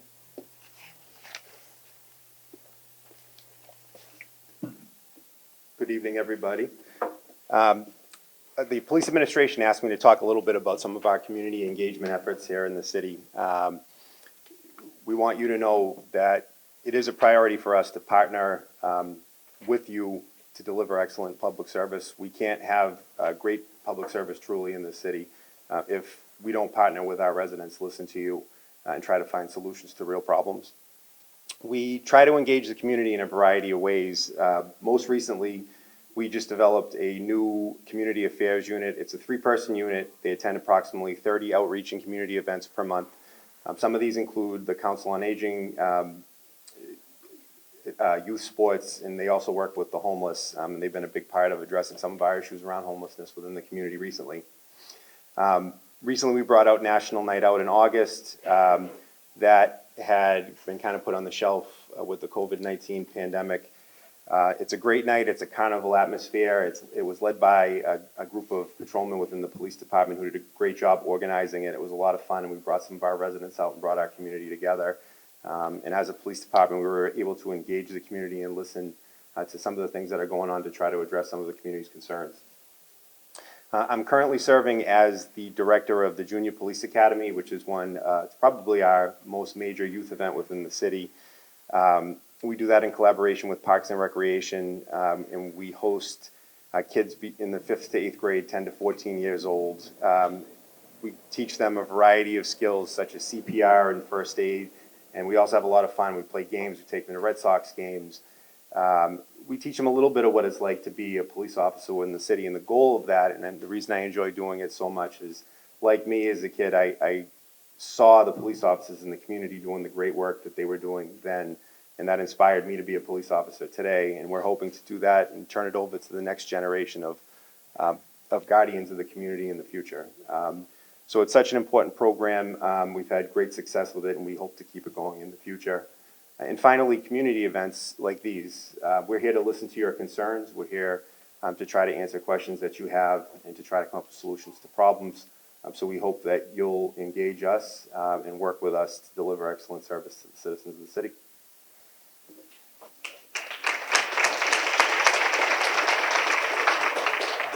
Just a couple closing items. Please contact us. We have, it's probably not the greatest social media, but we're trying. We have Facebook, Twitter, Instagram. You can call on a telephone, and we still use those.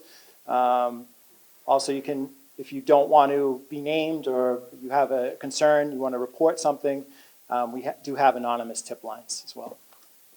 You can go to the final slide. Okay, yes, we need hiring, please. If you know people that are looking for, I will say, a great career, please encourage them to look into becoming a member of the SPD. Sign up for a civil service test. Like I said, I can speak for Mike as well. It's the best decision ever made. So we just like to get that out there that we are challenged, like I'm sure like a lot of other departments and a lot of other employers out there. We need people. So thank you. If anyone has any questions, please, we'll take 2 questions. No way, right?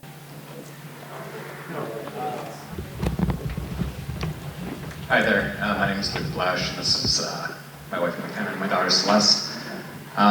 You guys do a great job in Somerville, and we feel like really safe here. I think we're a little bit concerned about the new warming shelter down the street from us. It's just like a few houses down from where we live, and I was wondering what you guys are planning to do to kind of, I know everybody wants to like help these people and give them a place to, not freeze, but like what are you guys going to do to help the streets be, just as safe as they were? We have a daughter now, and we're pretty concerned about that.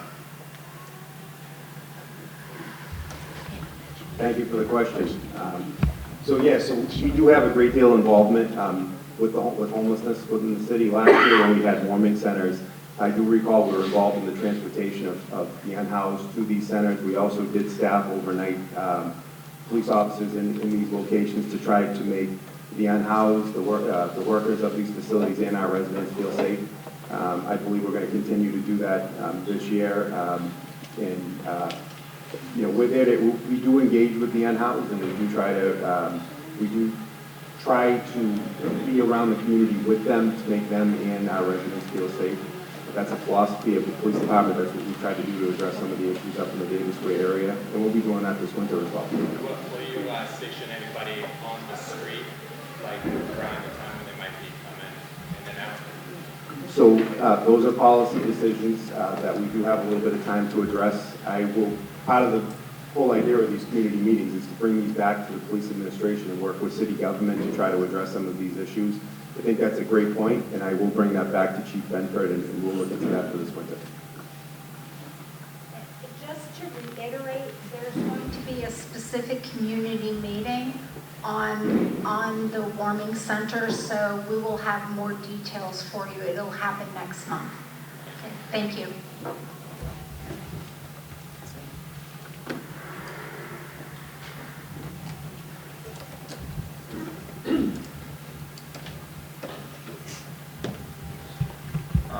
Hi, I'm David Oakley. I've lived in Somerville since 1994, and I'm right across the street next to the library. I spend about 2 hours a day walking my dog around this neighborhood, and I've noticed a lot of things seem to be going in the wrong direction. So I'm curious, what resources do you have and willpower to do something about the people that are driving? I'm all for the passive safety measures, but we need some active enforcement on some people. The menaces in my neighborhood, these young guys who just think they can drive as fast as they want, in cars as loud as they want. Like if I call that non-emergency number, what kind of action can we get on that? So that's a great question. We Like do. specifically, here's a perfect example, the blue Dodge Charger that I see driving around here. Everybody knows who I'm talking about. Like somebody needs to have a conversation with this kid and get him to understand that his behavior needs to change.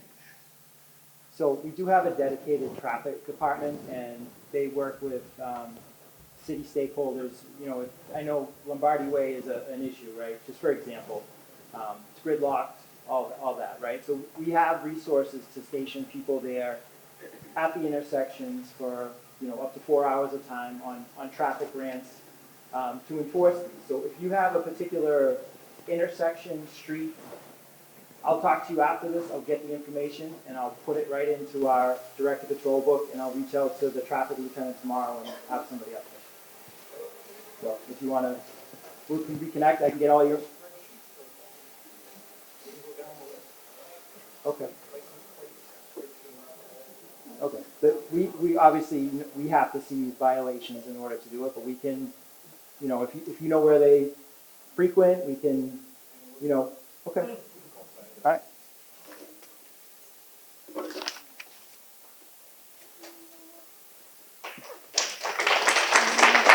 Thank you so much. Last and certainly not least, we have Alicia here from the Inspectional Services Department to provide us with an update on rodent control.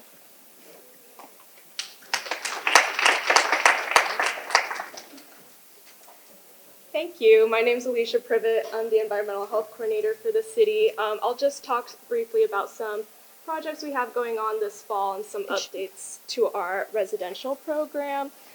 So first things first, we have started a rodent fertility control study at the school, at the high school. FYI, like fertility control meaning birth control. So we're testing birth control at the high school here. Oh, sorry. Yes, for rats, not for people, just to clarify. So you might see these boxes around. It's called Evolve Bait. They're these little sausages, very palatable for rats. We're testing it out. It's a joint grant. We're working with Cambridge, and we're comparing some data in population numbers, things like that. So just really looking to see how this stuff is working. We are, because it's a shared grant, we are kind of limited in terms of location, but we are interested in expanding the use of this product to other residential areas as well. Next slide.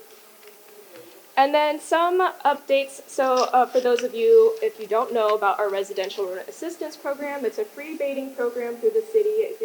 We have recently expanded it to 2 months. Originally it was 1 month. So that's about 4 visits every other week, and we track the baiting of the boxes. We fill burrows with a spray foam. We also now offer alternative treatments for burrows such as carbon monoxide and dry ice on qualifying properties. So if you're interested in that, feel free to reach out and we can take a look at your property, see if that will work for it. And then I also want to mention that we changed the bait we use. So we currently now use TRAD blocks as opposed to these contract blocks. I know that sounds like a lot of jargon. Basically, these TRAD blocks are a vitamin D based poison, and it's more environmentally friendly, less risk to secondary poisonings to non-target animals. So feel free to reach out to me if you have any questions about the program. And if you have any specific questions about your property, I'm also, like everyone else, here until the end of the evening, so I would be happy to come out. You can schedule a visit with me. And that's it. Thank you.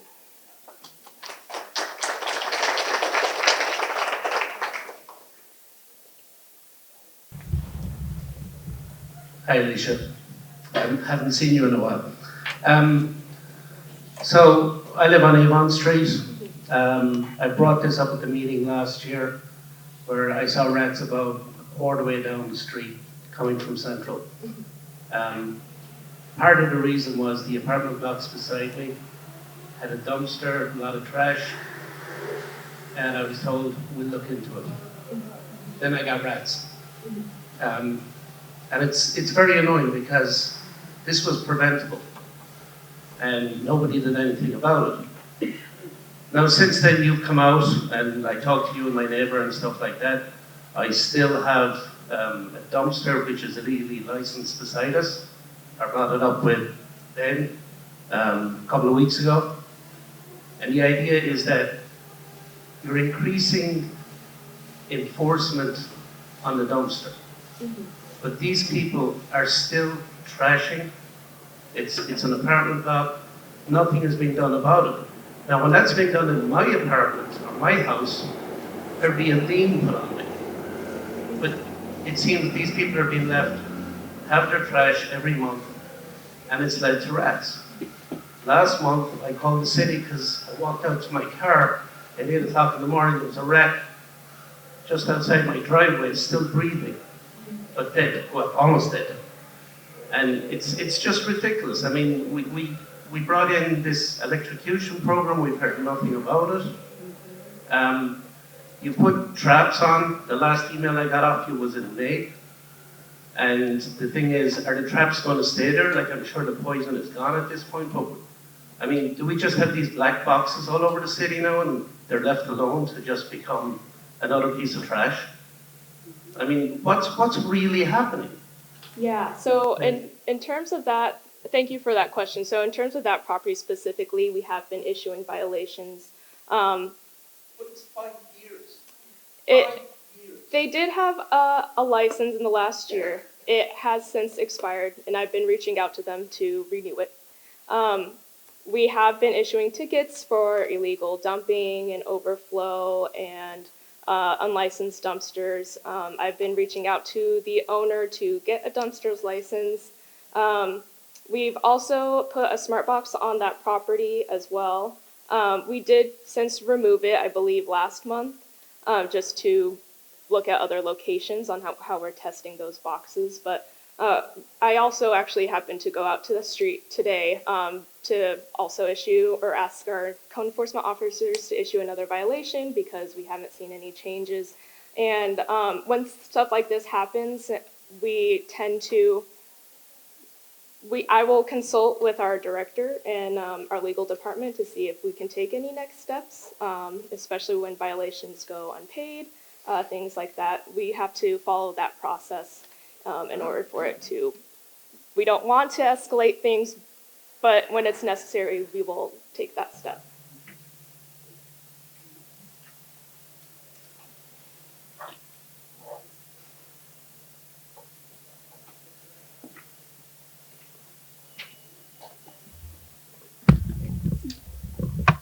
Hi.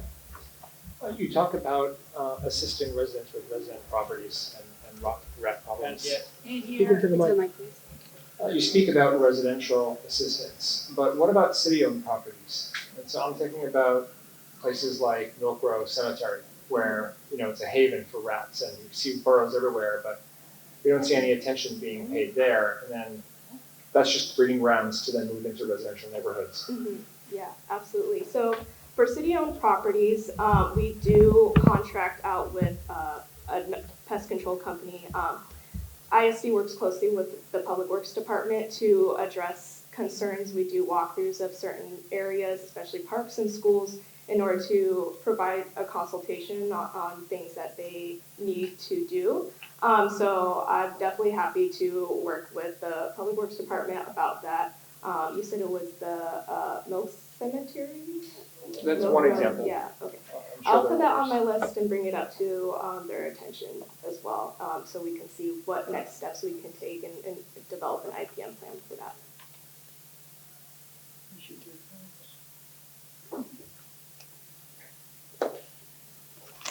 Thank you.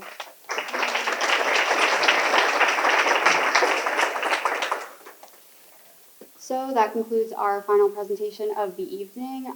We are now going to transition into the Q&A portion of the event. If I could ask all city staff to please come towards the front of the room near the microphone and just be prepared to answer any questions.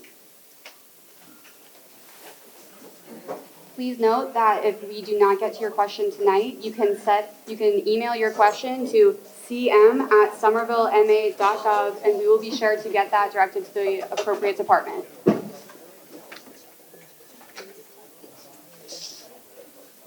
Come on. Come on. Everyone's fine. Come on. So, thank you. I'm going to start to the left. Go ahead, Mike.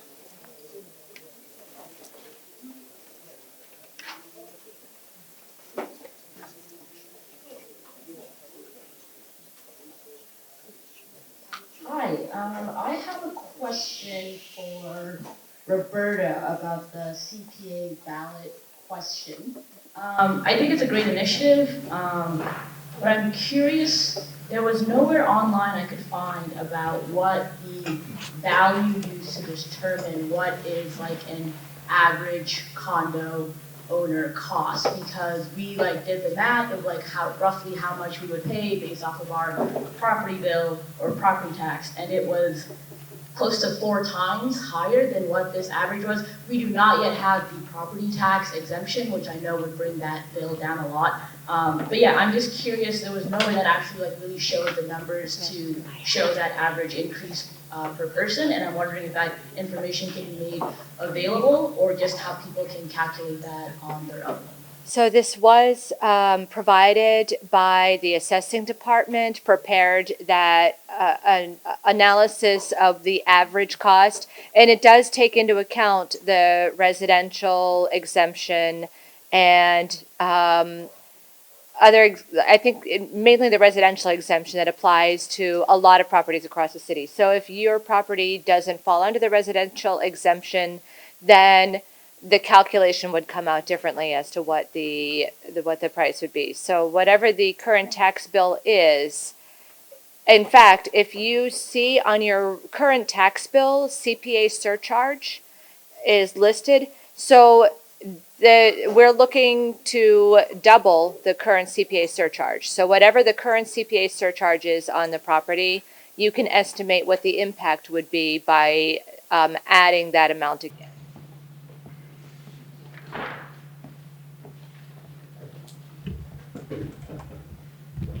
Hi, I live on a cross street between Central and School Street, so I've been in the middle of the construction.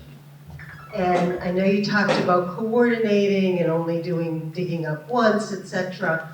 But I don't understand how the timing is between each section. I see the sidewalk gets dug up and it's left as a gravel pit for weeks and weeks before there's a next layer, and then there's a couple more weeks before the next layer.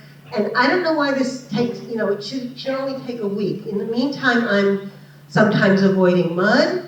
I'm trying to take my wheeled cart down to Market Basket over the bumpity gravel.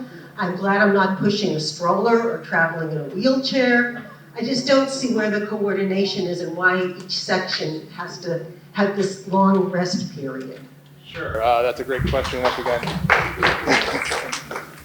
Sure, when's this working? Sure. Once again, Jesse Moose, construction liaison. I'm also one of the team involved in Spring Hill project. What street do you live on? What street do you live on? I'm on Berkeley. Okay. So right now, our focus is really on Central Street. So Berkeley runs into Central Street, and that's why you're seeing that much construction at the end of it as we build the new cycle tracks, the new sidewalks, and rebuild the street. So that part of Berkeley at Central is very much a mess right now. The other end of Berkeley at school is complete. No, the sidewalks are not complete, and the sidewalks have been a mess for many months. So on Central or School, On school. the sidewalks are mostly complete. But why aren't they, my question is, why does it take so long for each stage? What is the delay between all the stages? Construction does take a while. It's not something that just, Nothing's happening. It's dormant for me. it may look that way. This is a very large project. For instance, for today, we had crews working at the intersection of Summer and School, working at the intersections of Summer and Central, doing sidewalks on Central proper, as well as milling Lower Summer Street in preparation for paving. So as much as you on Berkeley might not see active construction, there is active construction going on throughout the project. And we're working our way to actually doing final paving for Berkeley in late October. I'm not actually concerned about Berkeley. I don't see the construction on the school is that. Correct, because most of the construction on School is complete, except for at the intersection of School and Summer. Excuse me. The other thing to keep in mind is that what we're rebuilding are a number of systems. We're essentially rebuilding the water system, the sewer system, and now a brand new storm drainage system. And each one of those things has to operate as a system. So, we might come through Berkeley with the new water to relocate the water, but that has to tie into stuff that's on School all the way down to Summer until that can be activated.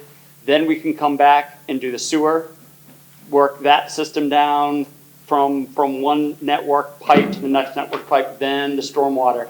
So whilst it is a sort of dig once sort of project, there are 3, sometimes 4 different systems of utilities that we have to put together, and they all have to work and operate.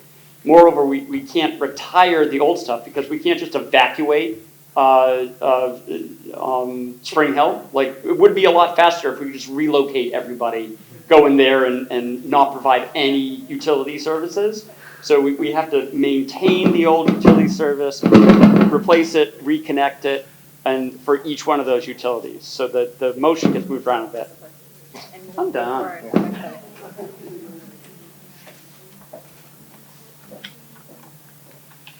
Hi, I live on Wellesley Park, right on Union Square, and I have a major concern about pulling out on our street because it's a one-way system, and I'm finding bikes are coming the opposite direction on that. And that's fine if it's clearly indicated. However, if it's not clearly indicated and I have a light to pull out, I can't, I've had hit and misses so many times. So I'm just wondering how is that going to be addressed specifically to Union Square? Thank you. Thanks for the question. I think I heard you. I think you said Wesley Park, so kind of the intersection with Bow near Summer. And one of the challenges you described was sometimes people biking against the one-way traffic pattern for Bow. It sounds like that's not the only challenge with pulling out safely. So this is on our radar screen. Some of the investments that we're working on right now with the Spring Hill project will help with some of that. And then others are coming in the very, very near future. Next year, we will be building a major pedestrian safety and traffic calming element at the corner of Bow and Walnut that will reduce some of the through speeds. There'll be a raised crosswalk. And one of the things that we find on those types of streets when we build them is that creates more spacing on the motorists going in the dominant direction of traffic. This happened with Central Street. Anybody who lives around Willoughby, Madison Montrose, you kind of have seen that kind of stuff, right? Where by building the speed humps, it's just a slower, steadier motorist average speed, which means that it's easier for drivers, for pedestrians, for bike riders to actually find a gap in traffic. We expect that the same thing will happen over time with Bow, but I'll be happy to take that concern back to our traffic engineering and our team to say, hey, is there anything about signage, about traffic lights, or anything else that can address that concern? So I don't have a great answer for you right now, but thanks for bringing that up. I live on Summer Street, and I have seen a man be pulled dug at the corner of Vinyl and Summer 11 times over the last 3 years. There's so much work going on there, and the trucks idle. And I wonder about the air quality in Somerville? And why couldn't they have coordinated some of that digging at Vinyl and Summer to dig it up 3 times instead of 11 times? Thank you. So Lower Summer has seen probably some of the most construction in the last 4 years, starting with Eversource Gas spending 2 years running gas main from Bow all the way to school.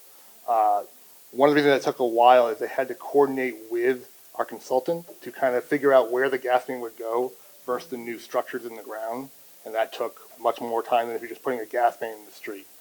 And now I'm happy to tell you that all the underground work is done for the project on Lower Summer, and we've actually started building back the street today. We did some milling at the top of the school, working down, and we're going to start doing the sidewalks on the south side of the street. So the long nightmare is over, I guess is the best way to say it, but we appreciate the patience. Why it have to happen? I think Mayor Valentine gave a really great presentation explaining kind of what is going on with the city and how each project and how it affects kind of everything. You know, the Spring Hill sewer separation runs into the Somerville Ave project from a few years ago, which will run into the new Poplar Pump Street. How many people have experienced flooding in the city? Just Eileen? So the work we're doing is to eliminate this. So it does seem like it is arduous, and we understand and we appreciate all the patience for this, but the light at the end of the tunnel, we are in the end game. So I'm happy to talk more after this. Yeah, so the sidewalks are coming just in the next couple of weeks. All right, thanks, everyone. Hi there, Marian McPherson, Grandview Ave. I'd like to come back to the question about the library, but with 2 specific questions. One is, my understanding is that the days not weeks messaging has been the message for 2 weeks now at least, and so I'd like to ask for some clarity on specifically how many days and when. And second is about the messaging. When I have 2 children in 10th and 7th grade, I walk my dog by the library multiple times a day, and the sign on the front door says, new hours, closed 2 to 4 p.m. And the message that sends is frankly embarrassing and unacceptable. And so my specific request is that by the end of the day tomorrow, there be a new sign that at least says temporary hours. Because unless you scan the QR code, it feels the message that I receive is, hooray, look at our new hours. And that is extremely counter to the message that our city should be sending, and is in line with the complete lack of communication about the issue to parents, to neighbors, and to community residents. And I believe that we can do better and would ask that we do from here forward. Thank you for that. Thank you. So, okay. Thank you for that. We'll certainly look at what the library, you know, what that sign and that messaging. The days is the baseline to put things up took a little bit longer, meaning we had to get contracts out. And I know this is like the worst thing to be able to say contracts or RFPs out or to do emergency procurement, but we have to do a scope. Some things didn't come in, it's the timing and so forth. So I don't want this to be months. Right now, we are interviewing security personnel that will be working there. I would have hoped that by the end of today, we were hoping that was going to be complete last week. It didn't. And so that's where I'm saying for the days. That is sort of the last thing that we're working on. We're also working that is the last thing that we're working on to make sure that we can open it. And so my staff said this morning, you might hear this afternoon, Mayor, but I didn't get the update, so I'm hoping it's going to be in a matters of days. We're also going to do programming and outdoor programming in addition. So it was outdoor programming, it was exterior cameras, and it was personnel inside the library. So that's where we are. Thank you.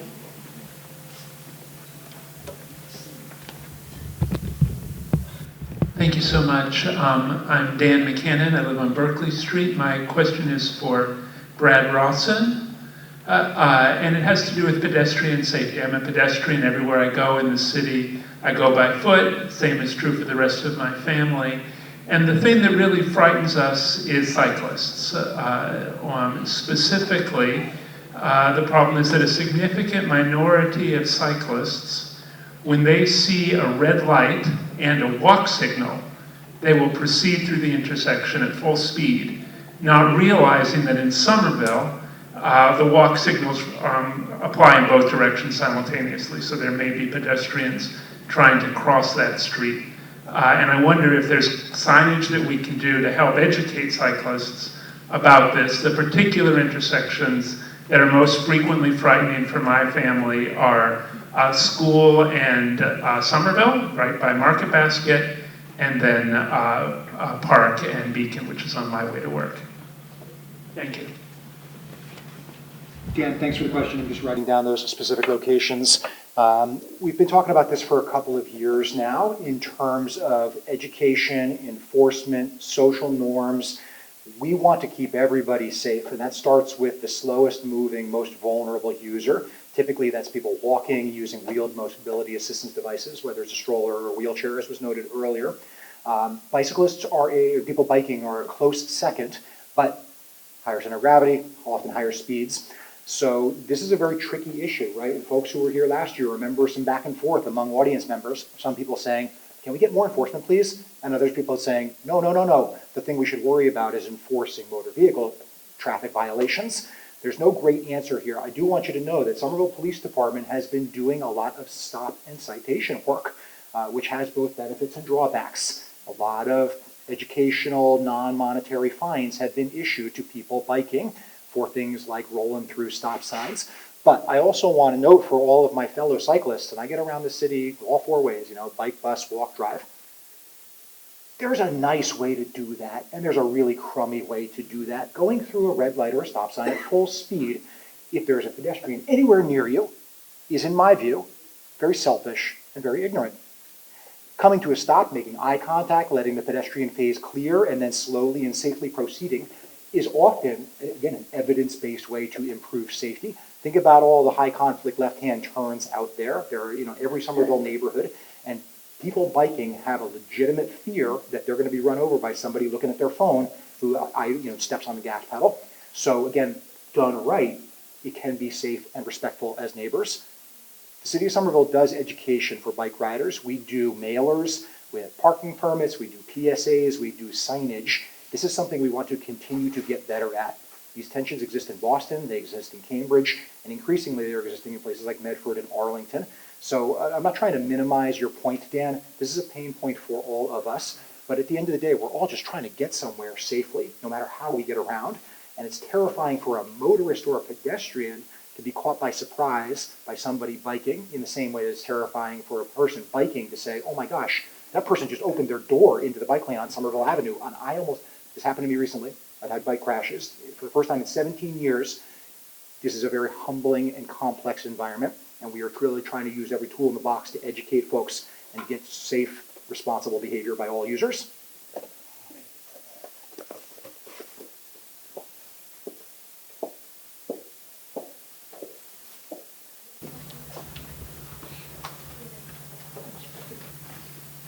Hi, Brad. This is for you. I live on Avon Street.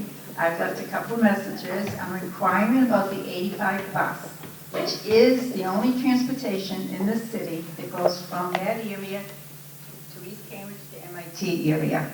So I'm just wondering, is that bus ever coming back? Thank you, Nancy. Yes, and given the lack of return call, although I do remember you saying hello to me when I was standing on the street corner. I like you, Brad. I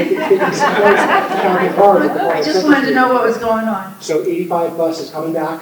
Right now, it's still displaced by construction. They can't safely get up into the hill and around, and as a result, our expectation, right, Nick, right, Jesse, is that for this winter, it's going to stay on its modified route, which does not get up into Spring Hill. Am I wrong about that, Jesse? We're looking to bring it back in December. You too. I know you too. Yep. No, I know it's down in, sorry, it's in Union Square. I just wondered when this is all finally said and done. Okay. For the Spring Hill water sewer separation. Yep. Is the bus coming back to the top of Avon to go Yes. through? Okay. Yes, thank you, Jesse. But Nancy, I do want to note, MBTA has a new service plan that they will be implementing over the next 3 to 5 years, and it does show Route 85 being permanently moved out of Spring Hill. So the city will be working to make sure that we can provide that north-south connectivity. So don't have a lot of specific information right now, so we'll have 85 for a couple more years, but we got work to do to continue to make that movement. But, so in 3, 5 years, whatever, how would you get from my area through, because there isn't any other way of getting, you'd have to backtrack to Davis Square, take the red line to the, You're going to be relying on the Highland Ave, Somerville Avenue. This yeah. is a challenge, so again, it's Yeah. going to be something that we're going to be working on. okay, all right, thank you. Thank you. I just want to note, everybody, it is 8:25. We have about 5 minutes left of the meeting, so in order to respect everyone's time, we're only going to take a few more questions. Hi there, Ethan Continenfield, Summer Street. My question, I'm a parent at the Winter Hill, and my question is for the mayor, and wondering what the selection criteria were for the Building Advisory Committee. And the reason why I ask is because it was sort of kept open for this prolonged period of time as if there weren't sufficient applicants. And I happen to know several people who applied who were turned down, including somebody who is a professor of urban studies specializing in walkability. And I was wondering if the criteria could be made transparent somewhere. So, yes, I assume that it is public, but thank you for the question. So, when I advised or made the announcement there would be this advisory group, people wanted it to start urgently back, so you were talking about the prolonged time, that it would start over the summer. Yes, there were certain groups that did not apply. So what is it? We want to make sure that we reach our most vulnerable and that our immigrant population are involved in the process. I believe, because we still have not heard what teachers or what SBS official representation or who is going to be represented on the committee. And what was said to us, this is happening, although we were first advised that we wanted to sort of start this as soon as possible, what was said was, some people are taking the summer off, can we start this in the new year? Over the weekend, we got confirmation for one of our groups, our Hispanic groups, and they identified people who would be on there. And now we're just waiting to hear who the teacher representation and the public administration representation would be. There's also... Who on the school side is responsible for naming that person? Is it the union? Is it the school committee? So there's school committee representation, there's council representation. Who are you waiting on?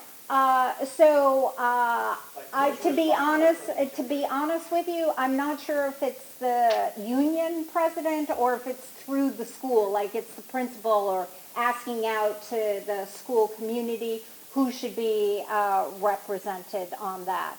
But again, in our immigrant population, it took us a little while to hear back from different groups, and everybody was really busy over the summer.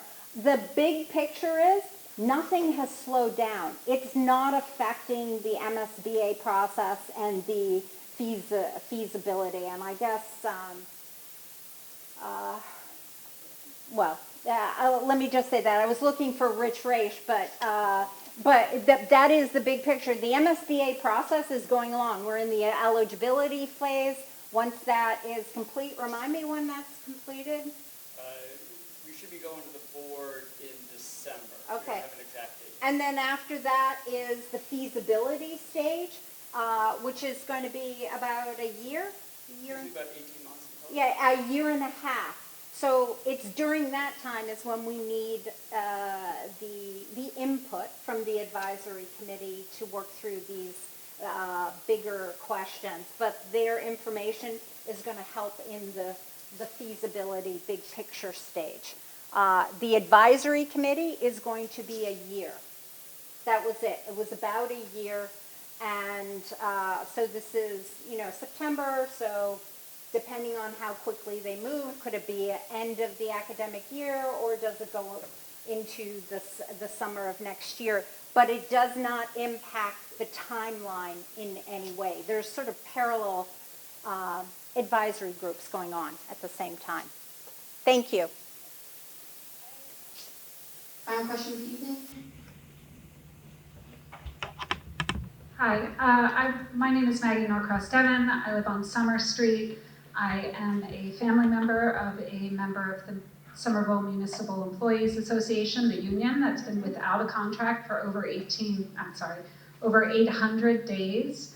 I want to know what you are planning to do to get that contract done. The library is losing staff and cannot, irregardless of the times that it's closed, they've been losing staff, and it's hard to keep a library open without librarians. The DPW, you're talking about all of this infrastructure work, and those people have not gotten a raise in 800 days.